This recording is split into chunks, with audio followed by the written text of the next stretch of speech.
Gue yakin banget kalian semua yang nonton video ini itu udah gak asing lagi sama satu aset ini, yaitu Bitcoin. Apalagi sekarang menjelang akhir tahun itu namanya lagi booming banget. Gimana nggak booming coba? Beberapa bulan yang lalu harganya itu cuma 800 jutaan aja. Tapi per video ini dibuat itu udah tembus 1 miliar lebih. Kalian bisa bayangin segila apa kenaikan dari Bitcoin ini. Jadi semua aset yang ada di dunia saat ini itu kenaikannya masih kalah jauh sama si Bitcoin ini.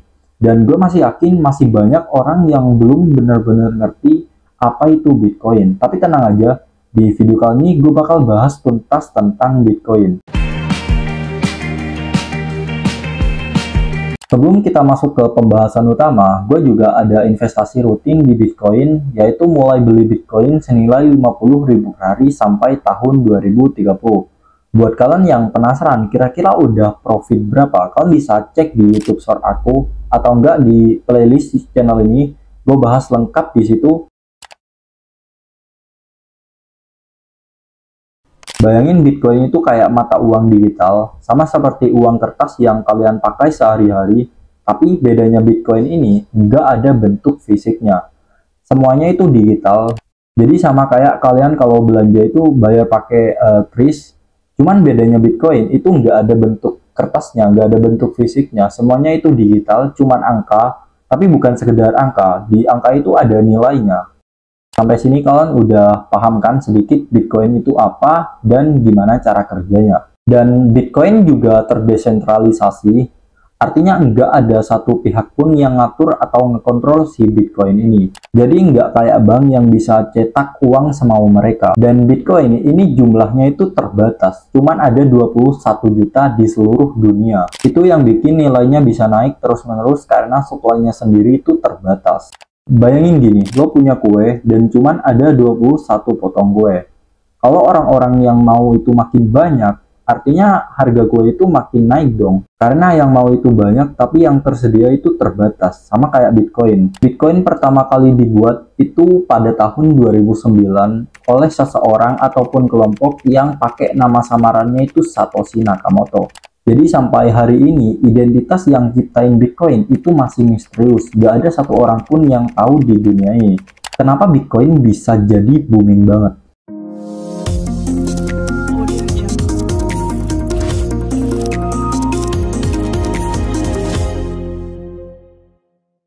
Nah, salah satu alasannya adalah karena Bitcoin memberikan alternatif dari sistem keuangan tradisional.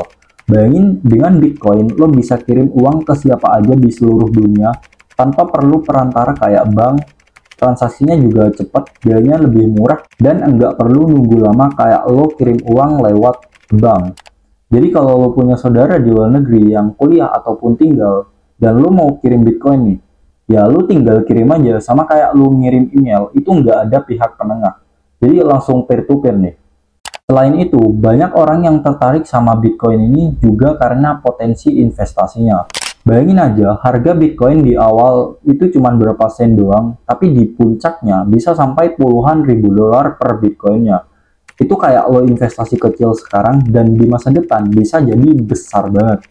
Kalau gue pribadi ngelihat si Bitcoin ini, itu adalah salah satu inovasi terbesar di dunia keuangan saat ini. Dalam beberapa dekade terakhir aja, gue ingat banget dulu pas Bitcoin baru muncul, banyak orang yang skeptis termasuk gue pikir masa sih uang digital bisa sukses? Tapi sekarang gue ngeliat gimana Bitcoin itu berkembang dan mulai dipercaya banyak orang. Yang gue suka dari Bitcoin ini itu adalah idenya yang sangat revolusioner. Lo nggak perlu tergantung sama bank atau pemerintah buat ngatur uang lo sendiri. Bitcoin memberikan kebebasan finansial yang nyata, tapi jujur aja gue juga punya kekhawatiran soal Bitcoin ini, terutama soal volatilitas harganya. Seperti hal lainnya, Bitcoin juga punya beberapa risiko yang nggak bisa kita abaikan. Nah, ini beberapa risiko yang harus kalian pahami kalau mau terjun ke dunia Bitcoin.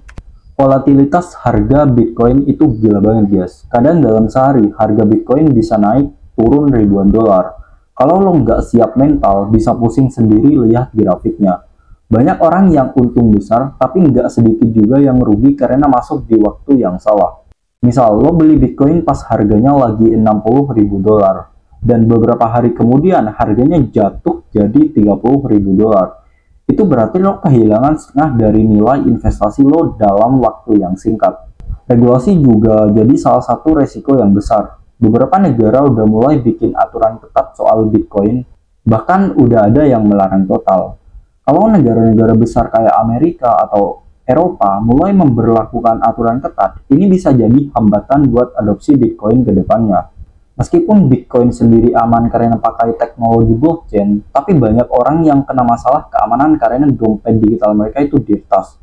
Beberapa orang kehilangan Bitcoinnya karena nggak jaga private key mereka dengan baik. Jadi bukan Bitcoinnya yang diretas, tapi keamanan dompet mereka lah yang lemah. Walaupun ada risiko di setiap inovasi, tentu aja ada solusi di setiap masalah. Ini beberapa tips buat kalian yang mau terjun ke dunia Bitcoin. Yang ke satu itu, kalau lo mau invest di Bitcoin, lo harus siap dengan fluktuasi harga yang ekstrim. Jangan invest lebih dari yang lo siap buat kehilangan. Dan usahain juga buat long term mindset. Jangan terlalu terpengaruh sama naik turunnya harga dalam jangka pendek. Pastiin platform yang lo gunain itu aman dan terpercaya. Pastinya lo pakai platform yang udah terpercaya dan punya sistem keamanan yang kuat. Selalu pakai autentikasi 2 faktor dan jaga baik-baik private key lo. Jangan pernah kasih tahu ke orang lain soal private key lo, itu kunci utama buat akses Bitcoin lo. Jangan taruh semua uang lo di Bitcoin. Diversifikasi penting banget supaya lo nggak terlalu tergantung sama satu aset aja. Kombinasikan investasi di Bitcoin dengan aset lain kayak saham, emas, atau real estate. Sekarang kita masuk ke bagian yang paling seru nih. Gimana sih masa depan dari Bitcoin ini? Tapi tentu aja masih banyak tantangan yang harus dihadapi Bitcoin sendiri. Banyak institusi keuangan besar yang udah mulai tertarik sama Bitcoin. Misalnya perusahaan seperti Tesla dan Square udah mulai masuk dan beli Bitcoin sebagai bagian dari strategi manifestasi mereka. Ini tanda bagus karena makin banyak perusahaan besar yang masuk. Tentu aja itu bisa menambah kepercayaan masyarakat terhadap aset digital terbaru. Di masa depan, gue yakin banget Bitcoin ini bakal jadi pembayaran yang umum digunakan. Sekarang aja udah ada beberapa merchant dan perusahaan yang nerima Bitcoin buat transaksi. Kalau ini terus berkembang, siapa tahu suatu hari nanti lo bisa beli kopi atau barang-barang di supermarket pakai Bitcoin. Tapi tentu aja Bitcoin masih harus melewati tantangan-tantangan yang besar, salah satunya adalah regulasi. Regulasi akan menjadi isu paling penting. Kalau sampai negara-negara mulai bikin aturan ketat, adopsinya bisa melambat. Tapi kalau regulasi bisa seimbang dan enggak terlalu membatasi, gue optimis banget Bitcoin bakal punya peran yang besar dalam dunia keuangan. Jadi itu tadi pembahasan soal Bitcoin. Semoga video ini membantu buat kalian yang mau terjun ke dunia cryptocurrency, khususnya mau berinvestasi di Bitcoin. Sampai jumpa di video selanjutnya. Jangan lupa subscribe dan like-nya.